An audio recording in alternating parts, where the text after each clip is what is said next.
Degel machne Ephraim, Pashas Emer. Ela mitzvahs asher yasa yesodam b'chai b'hem ani Hashem. The pasuk says, these are the commandments that a person should do, and he should live with them. I am Hashem. So the pasuk is saying, these are your channels to life. If you want life, you're going to have to understand what's being given over to you over here. Something is being given that's so important. It's more important than everything else that's happening in your life. What could it be? So this has to be discovered.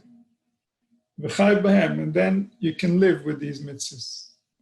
Which means that if a person hasn't discovered, he can't live. Something in his life is broken. Because otherwise, why would Hashem have to give us these mitzvahs in order to live? If we could live without them, then we could have had it easier. Could have been fine. So the pasuk says, no, if you can understand this message, then you can live. If you don't understand this message, you're not going to live. Something is not going to be right. Something is not going to feel right. Because there are certain things that you need to know before your organs can find peace in your body. There are certain understandings that you need to have about what's important and how you work in order to make sure that you can stay alive. So that's it says, V'chai b'hem, Ani Hashem. Who's talking? Who's telling you this? The one who created you, the one who would know, the only one who would know. He's telling you this through a person that actually realized this, to a person that came to direct experience. So this is the pasuk. So it says the he has a deep way, but he's afraid to explain. He says, my heart is uncertain about it. Maybe I'm imagining a little. So tzaddikim, they had such a pure vision that every thought they would know where it's coming from, and they would understand the motivation of what's causing them to want to think that thought, what their heart is really having in mind, where is it trying to go, what's the purpose, because they understood the inner processes of what was taking place inside of them. And that's how they realized the greatness of their creator. That's how they learned how to surrender to his greatness, because they saw the perfect balance, the perfect order that he created in order for life to be able to exist in the way that it does. And so it became easy for them to surrender. It became easier for them to surrender than to actually try and continue keeping track of their own opinions. And so when they had a thought, they would know where it's coming from. And here he has a thought, he has a chiddush that he can explain on this pasuk, but he says, my heart is uncertain. I'm not clear enough about where it's coming from to be able to write it down. So he says, I'll give a little bit of a clue. I won't spell it out, but I'll give some clues. If HaKadosh Baruch Hu will give me the merit to understand appropriately what I wanted to say and where it's coming from, then I'll have the chance to explain more. So you just see how these people, how pure they were, and what level we're dealing with. I heard from my grandfather, when a person does a sin, the creator of the world is hidden within the sin. So the word chet, when you say the letters, you hear ches and tes, you hear the sounds, chet. But what you don't hear is that at the end of the letter, there's an Aleph. There's a letter that you can't hear, you can't distinguish. But it's there when you spell the word. So that Aleph represents the creator of life himself. Meaning, if something happened that went wrong, there's still the creator of life hiding in that reality, because no reality is void of the creator of life. Nothing happens without the creator of life. The creator of life is within everything, and he gives the power to do whatever gets done. So he says, meaning that there is a deep understanding to this statement. It's not simply showing us the spelling. The Perishoy, the explanation is, Ki Aleph Ena Niglis, like we said. You can't see the letter. Ena Nikeres B'mifta, you can't hear it when it's said. V'hi b'achrein, and it's waiting over there at the end. So V'chaim B'teves Tomei. Tomei, Rechman Litzlan, he has the same thing. He has Gamken Aleph, U'mivla b'achrein, you don't hear the Aleph. Yelhoven Zeh, to understand what's being said, Ki Odem Oever Averi Chaz Shalom Oz, who is Talkes Adas Mi-Olav, K'mamar Mzal, En Odem Oever Averi Am Kenechus B'Yech Shtus. So when a person is doing something that is against his own nature, it means that he's not identified himself correctly. He doesn't realize who he is. So automatically, the inner self, the real self, is certainly not there. If the inner self was there, if the real self was there, then nothing would ever go wrong, because the inner self has no interest in doing anything wrong. So if something is happening and it's wrong, it means that the connection to the inner self has been severed. Something has been lost. And now the mind is trying to figure out, hey, what do I do to quiet down that unsettling energy inside of me? How do I find a way to be meratze, that midas adin that's worked up in me? And then all kinds of decisions can happen that are wrong, because the person's already lost himself. He doesn't really know. The brain is trying to create scenarios that it doesn't understand. It doesn't really know the implications. It doesn't really know the consequences of what it's trying to do. So when a person loses touch, then he does things that are not even in his own best interest. He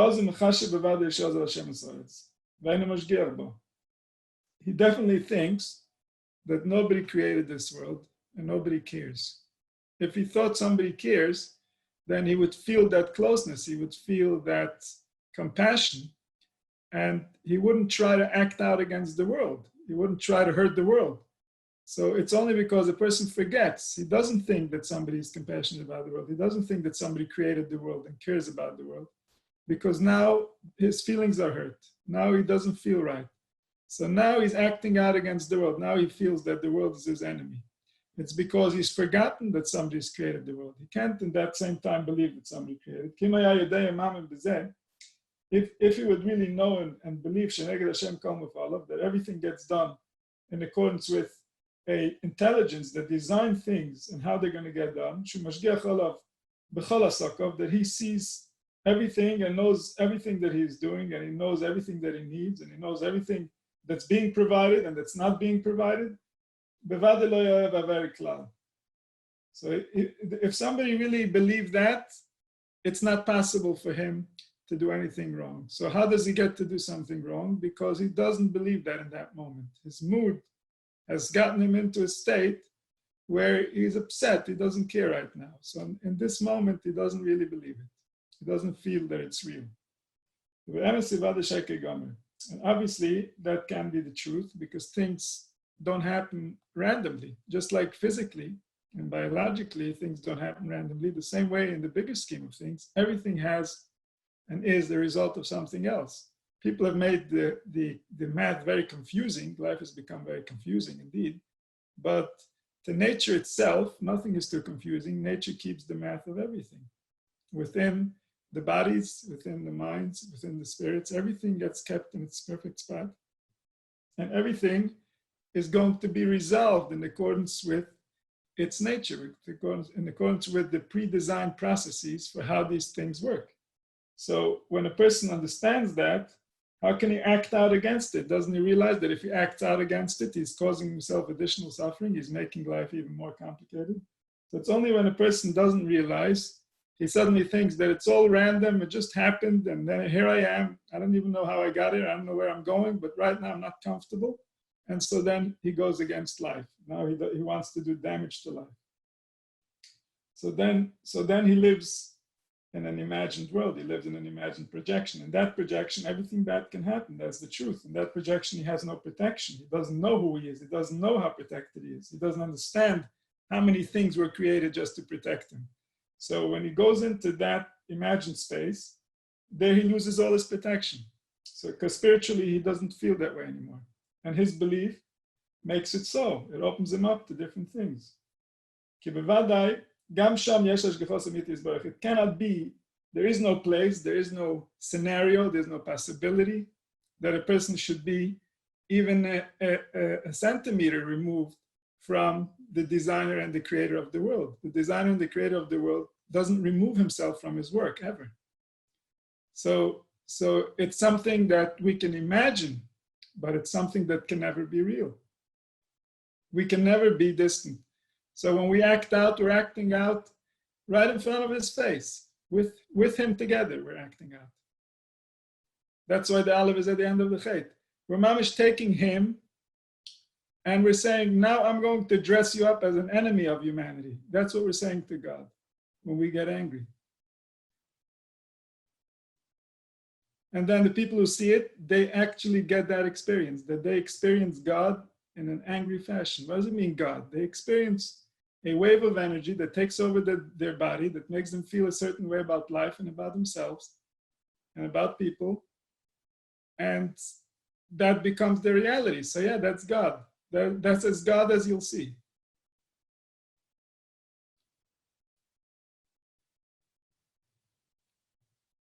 So when we dress him up, that becomes who he is. So when we do a chet, who's doing the chet? We're making God do a chet. Because that's what appears on the screen. He created the creation, and the creation that he created is like this. That's all we know about him, is the creation that he created. We don't know anything else about him. That's the only thing we could ever know about him. So when we make the creation a certain way, we say something about the creator automatically. And not only do we say it about the creator, it's true. It's real, because we make the creator what we make him. He's the force that is doing things. He's the force that is things. We don't have that power. We're using his power. So therefore, when we do a chet, we're covering him in a certain cover. We're creating a certain reality that's only true in the imagination, but nevertheless, in the imagination, it's so true that it affects our entire reality. Right now, the imagination runs our lives. So when the imagination gets influenced, our lives are different. So if we manage to convince our imagination that Hashem is a certain way, then that's our experience, that's our reality. We don't have access to anything else. We don't have access to the seichel to say, no, that imagination is wrong. You shouldn't believe it. So once we believe it, that becomes the interaction, that becomes the truth, that becomes our experience. That becomes the chemicals that our organs are going to create, because that's what they think is happening.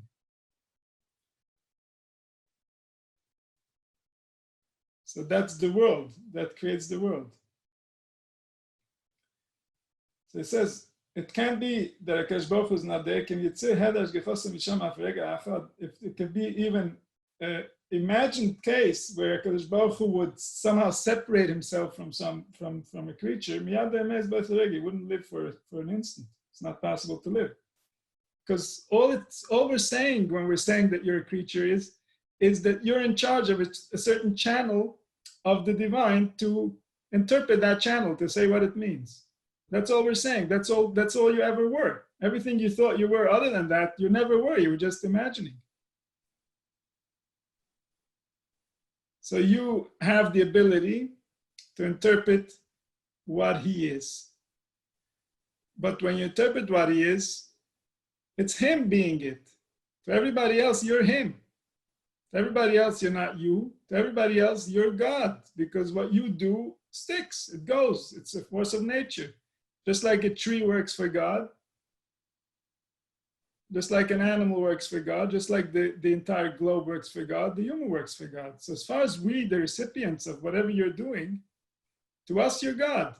To you, you're the self. You're worried. And the same goes vice versa. What you receive from humanity, then you go and you complain to God. Why are you doing this to me?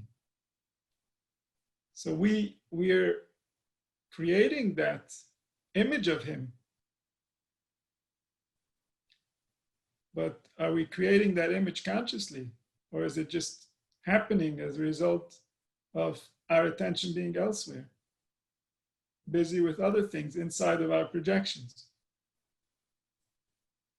It says, it's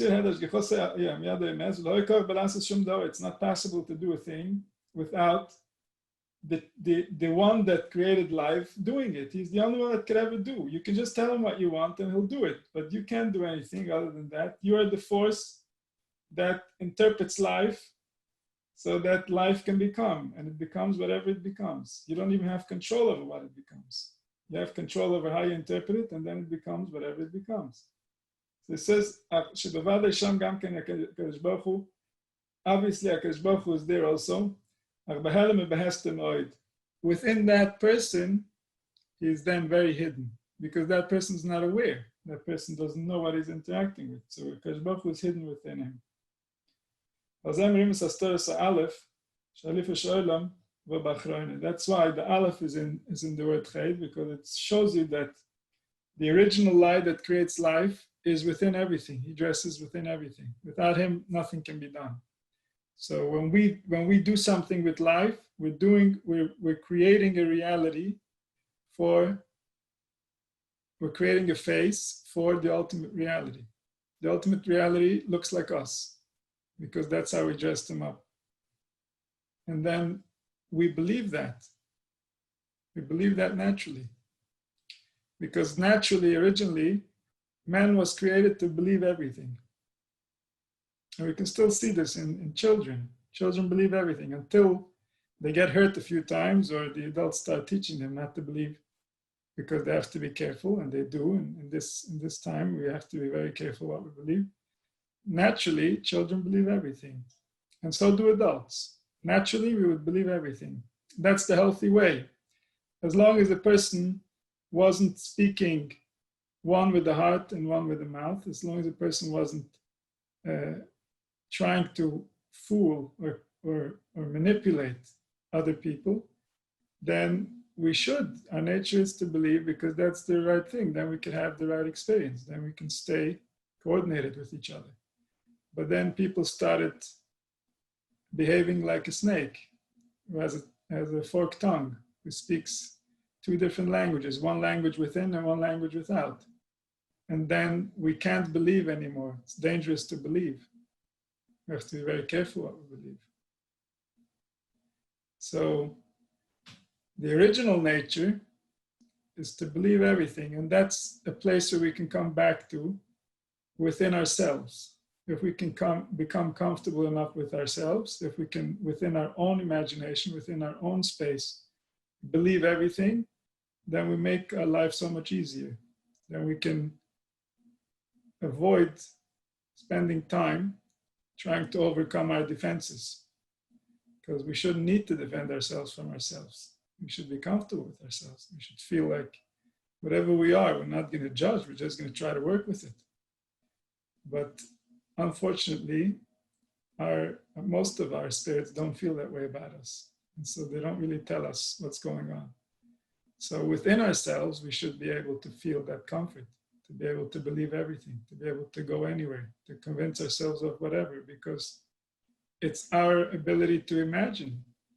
It's the freedom that we have to use the mind and the body to try to get to know what's possible from within it, not to simply stay within a constructed structure that doesn't suit our nature.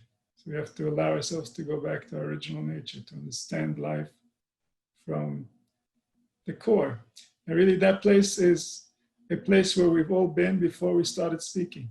So all of us have within our memory the spirits of our childhood, where we saw life without the ability to quantify it into words.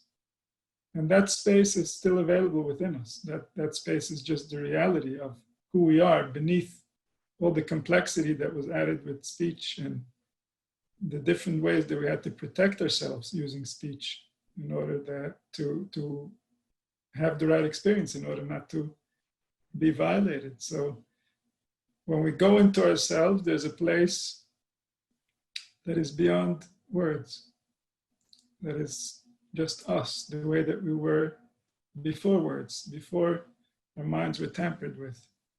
And that place is a very still place. It's a very quiet place. It doesn't judge. It can't judge. It doesn't ask questions. It doesn't have answers. It doesn't need to know things. It's a very, very basic experience. It's a very safe experience.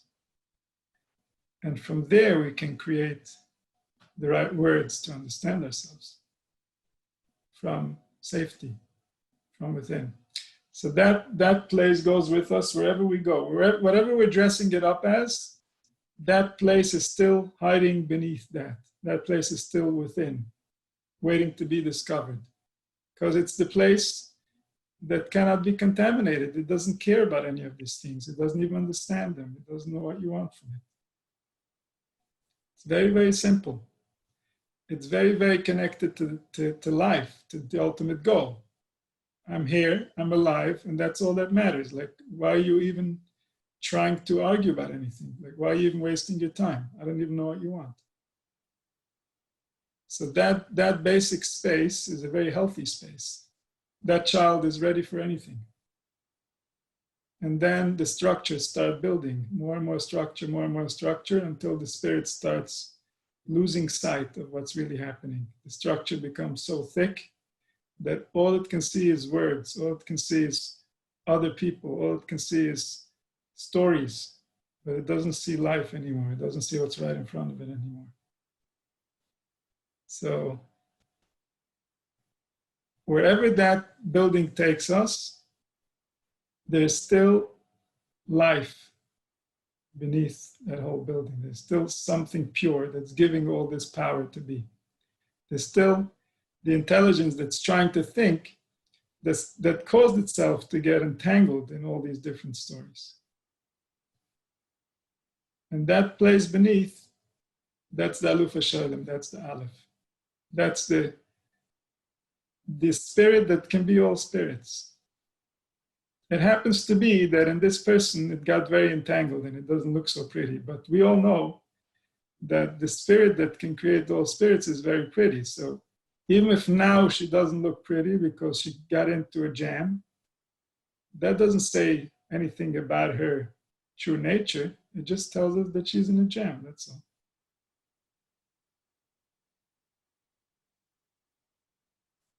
So we can always discover that spirit that gives life to all spirits within all situations. It's always there. If there's ever suffering, it's that spirit that's suffering with it. Without that spirit, nothing happens. Without that spirit, nobody gets animated.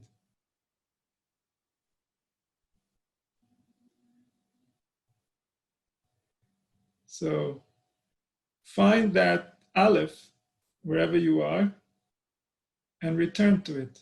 Surrender to it. Don't hurt it anymore. והנה, בוודק שאודם בוא לידי עבר חלילה ואין רצה לעשות שמח הקדוש ברוך הוא, ועושה סמית שמח הסירס ואהבה הקדוש ברוך הוא, נקרא בחינה זו, is בחינס א'. It says, when a person interacts with life through the intelligence of understanding who he serves, then this is called Aleph. This is called that he's connecting to the source of life. The Aleph is called the Ruach. Ruach is Aleph in the Sef Yetzirah. The spirit that experiences everything is the Aleph. That's why Aleph is one. Aleph is the source. Aleph is the Aleph Shoilam. This Aleph has to be discovered before we even start Bereshis. Bereshis starts with the base. Base comes after Aleph. Aleph, who are you? Don't go learning before you know who you are. Oh, be very careful. Who are you? Who's learning? What are you looking for? And then, if the Aleph is right, then the learning can take him somewhere. If there's no Aleph, anybody that's on top of him is just going to take him on a trip. He's not even going to know where he's being taken, and he's not going to know what the consequences are. So there has to be an Aleph. There has to be a very clear Aleph. Who are you? What are you looking for? What are you trying to accomplish? Why are you opening this book? Of all the books in the world, why this one? You need to know. Otherwise, you're better off not opening it. It's a dangerous book. So, the Aleph is the Aleph Shel Olam. The Aleph is the beginning. And that Aleph is called Vi Bechinas Ani Rishon. Ani Rishon, I'm the first to ever exist. I'm the first in everything. I'm the first in every experience. This is like we know by the Bechorim. Because Baruch Hu says, Kadosh li kol Bechor. What's the Bechor in the spirit world? The first spirit, the first child, the clean one, the one that doesn't have anything on it yet. That's the first one, the Bechor. And everything that gets created on top of that. All the other children come after the Bechor. The spirit of the Bechor is in all children. So that is all right. Because once he is in the womb, he makes his head, he leaves his energy there. And now it's his womb. Everybody that comes in is coming through that womb. It's coming through that energy. So the Bechor is the first. Ani Rishon. Who's on first? Who's first? First is the quiet, is the nothing. That's first. Then we cover it with something. We make a maaseh, we create a drama. Then it becomes something to us. But don't forget who's first. Don't forget Ani Rishon. The other type of Ani is when we forget about him. When we forget about him, like we said before, somebody does something that he gets into a fight with reality. If he's in a fight with reality, then HaKadosh Baruch Hu becomes Ani Achron. I'm the last. I'm not the first. He doesn't even care. He doesn't even see me. He rides right over me. I'm the last. Why am I the last? Because at the end of the day, who's going to have to make peace with? With reality, with that spirit that gives life to all spirits. He's going to have to come home to that. Where is he going to find life outside of that spirit? It doesn't exist. So over there, Ani Achron, I'm the last. I'm still going to be there. I'm still there. But he hasn't noticed. So I'm going to wait for him until he notices. So bevadai, Ani, dahaina b'chinas Achron, v'gigas lo b'chinas Ani Rishon liyoso. We call Yidus HaMadrage b'shem Misa nikres. So it says, this is a form of death. When somebody forgets where his life comes from, then he's not really alive, because being alive is not enough that you can continue breathing. That means your body is still alive, it's operating, it gives you a chance. But your being alive depends on your ability to appreciate how life works, to be okay with what's happening in the proper understanding. And so when somebody is in conflict with life, he's not alive. His body is alive, but his mind is not even there. It's not him. It's a malfunction that's there in his place. So when this takes place, the Ani Achron mitgagat, she desires to go back to that Ani Rishon. She wants to be alive. Nobody wants to stay in such a condition. Even if consciously that's what he's thinking, that's just part of the malfunction. But obviously, nothing inside of him that is true wants that to continue. That's not natural. So, Ani Rishon, I'm always there. I'm the first. I'm always the one giving life. Without me giving life, there's nothing. Ani Achron, I'm there and I'm patient and I'm waiting. But Ani Achron is attracted and desires that Ani Rishon. She wants to be with Ani Rishon. She wants to feel that life is in the hands of someone she trusts, of someone she loves. Not life is in the hands of someone she's angry with. So when life is in the hands of someone we are angry with, then it's a bechinas misa. It's like we don't have access to life. So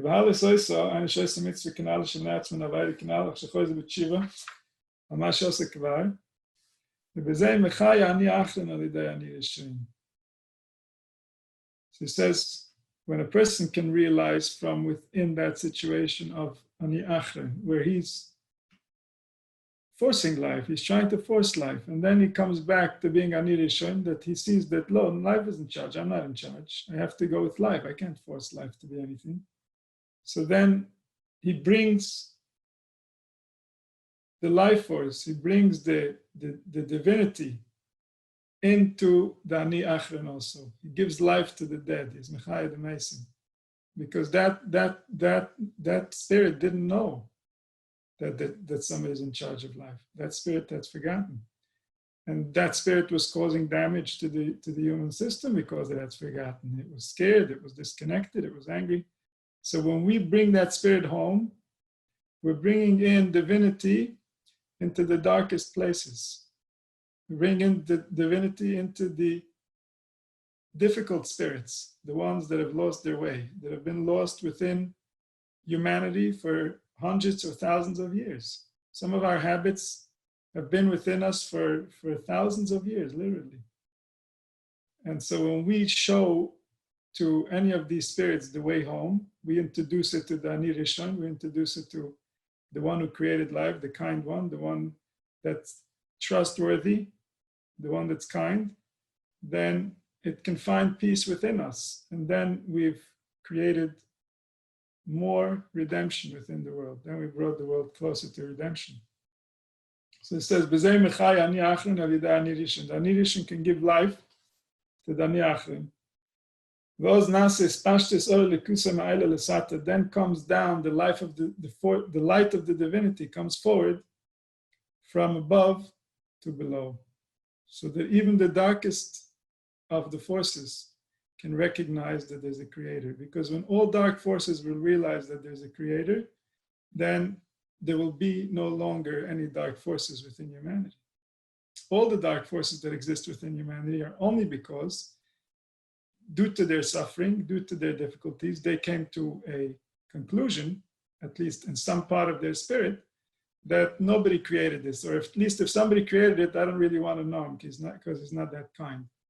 That conclusion created the possibility of golus, created the possibility of separation. And that's the definition of exile. That you're in a land, you're in a world, you're in a body, you're on a planet, and you don't realize that it was created specifically for you. That's a definition of exile, of not being you. If you don't realize that it's yours, then it's not yours because you don't have access to it. Access is having the physical access, to have the body, to have the planet, and to know what that means, to know how to interact with it, then you have access. But when you think that it's somebody else's world, when you think it was created for somebody else or for some other purpose, then you don't have access. So then you don't have the world. So the goal is the realization. The goal is the awakening. The goal is for a person to know what's already true, because it's already true. So you might as well know it. So we're afraid of the truth because we think, oh, look how bad it's been in our imagination. The truth will be even worse. But that's where we got tricked.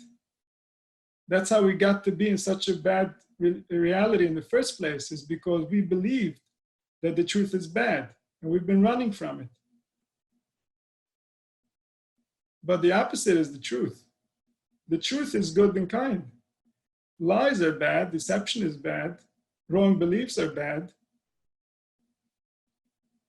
dangerous opinions are bad. The truth is not bad, reality is not bad at all.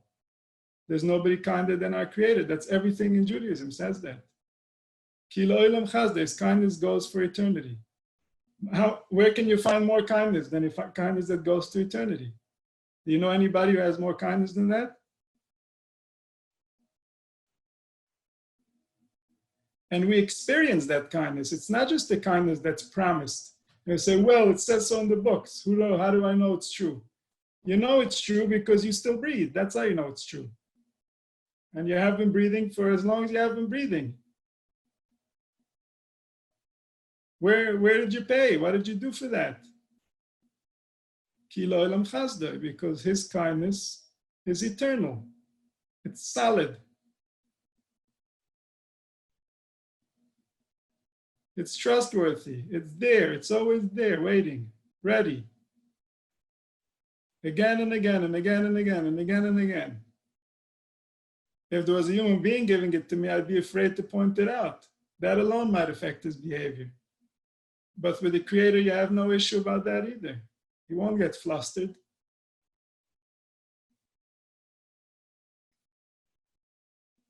So this reality we're interacting with, it's already here. And it's good, and it's kind, and it's infinite. But our minds have been projecting something completely different. And those projections, they create spiritual realities. They create spiritual forces.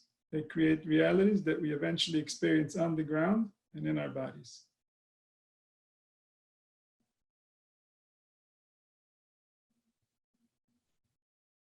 And so this interaction has to be clarified so that we never forget the Ani Rishon. We never forget who's giving life to who before we start creating our list of conditions.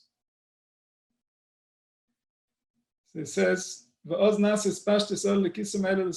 comes down the divine light from above in the places of the lofty spirits, the spirits who are joyous, the spirits who are blissful, the sata to the dark evil spirits that are angry and bitter. They just want to see someone else suffering in order to justify their own suffering. They don't even understand that something good can possibly happen over here.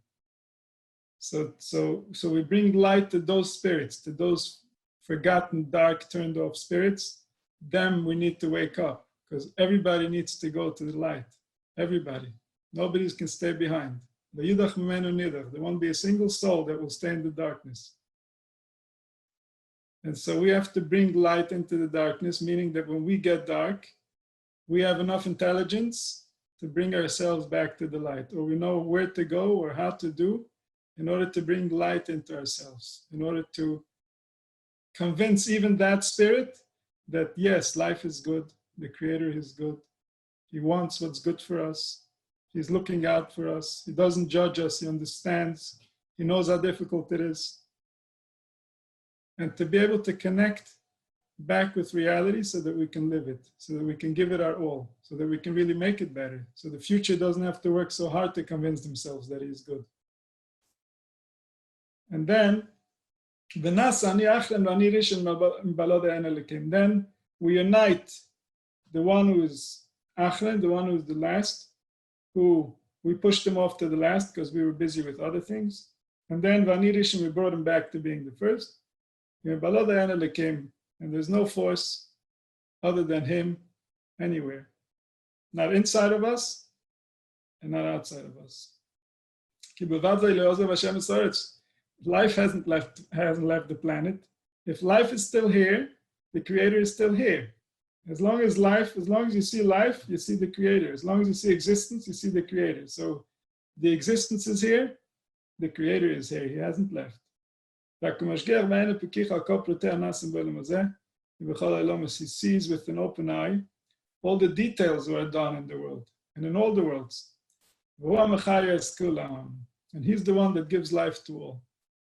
So His life is the life force itself. The life force itself is not blind. The life force itself very much sees and gives you in accordance with your vessel. The life force itself cannot give you what you don't have a vessel for. And so the life force sees and gives you in accordance with your vessel. You from within your vessel says, life force, why aren't you giving me more life? And you don't realize He's giving you, He sees. But you have to create your vessel. You have to develop your vessel. That's the only way to receive life. So simply yelling and screaming doesn't mean that He doesn't see. He sees very nicely. You're yelling and screaming in the dark because you don't see. You don't see what's already there. It's already the truth. It's already been this way for thousands of years. So we haven't been able to see. We've lost the language of the life force. We don't understand the life force. We don't understand what he's crying about. We don't understand why he's impatient or bitter or bored or sad or depressed or anxious. We don't understand. We don't know his language. But he knows what he's missing. He knows what the truth is about what we need. And that life force needs to be understood. As long as we don't understand it, our relationship with the Creator is broken. And so we have to mend that fence in order for HaKadosh Baruch Hu to be able to understand us, so that we can understand him. He understands because he does in accordance with what's true. We don't understand because our language is not his language anymore. Our language is a whole different language. We're busy with the external things. We're asking him for things that are sometimes very, very complicated and very not beneficial. So there's this simple answer of what's really wrong with us. When we'll ask for that, then it's within our nature to receive the answer quickly. But when we ask for things that we just made up because we think they're important, then we're just making life complicated. And then our belief suffers. We don't believe in what we ask. And if we don't believe, then we're really not doing anything. So when a person comes back to realizing Hashem hasn't left the earth, life still goes on. If there's life, there's a creator. If there's a creator, there's an Ani Rishon, there's a spirit that could be many things, that could be infinite things, that could be all things. And now within me, it is this, and only this. So let it be a good one. So it says, a person like that, you realize that HaKadosh Baruch Hu is Mechayes Kulam. He gives life to everyone and everything from within. V'hu haremes, asher yasa yesodam v'chay behem, ani Hashem. Haine she'yeh nasa min ani achron ani rishon, v'ani achronim b'lo dayan elihim, kanal, like we just said, that he should unite the first with the last, and there's nothing else. There can't be nothing else. There is no other force. So that's what the pasuk means. Asher yasa yesodam v'chay behem, that a person should make his life conform with this knowledge that Ani Hashem. Ani, every eye you can possibly find is trying to represent Hashem. There's nothing else to represent. It's just that many have misrepresented that eye. Many have misrepresented what is that life force, what does it really want? But there's only one eye. There's only Anoich Hashem Elokecha. There's only the true identity of life that created life. That's the only real identity. That's the only authority. That's the only truth. And the more we have access to that, the more we have access to life. This is why the pasuk says, Al yisal l'chochem b'chochmosai. A wise man shouldn't be proud of his wisdom. Val yisal l'giber b'gverosai, not a strong man with his strength. Val yisal l'osher b'oshrei, not a rich man with his money. Kim bezois yisal l'amisala. There's one thing that you can be proud of in this world. Haskel v'yedoya oisi. To understand, to perceive wisely, and to get to know me. That's all I want. I don't care if you know all the other things. I don't care if you're very clever and you can create beautiful things. Do you understand your source? Do you understand how you get your power? Do you understand where your power comes from and who it's supposed to serve? And what's the purpose of giving you this power? Then whatever you do, I'll be happy with. But if you don't understand, I don't care what else you have. You're doing it wrong. You're not serving the goal. You're serving an idea. You're serving a concept. You're serving a belief. You're not serving reality. You haven't realized reality. You haven't realized that there's something real behind the scenes over here that's really taking place that people have just forgotten because they got very busy. So then it doesn't matter what's being done. The interaction is already going to go wrong. The priorities are not straight. So it says, so from there, you can understand, Hashem yichap b'adam shegisi, because Baruch Hu should forgive me if I made a mistake, but any flows with Torah Sagdosh Torah Emes, He should show us the wonders of His holy Torah, the Torah of truth, Li lezari adoilam amen sela. To me and my children forever. So that's the degel. All right.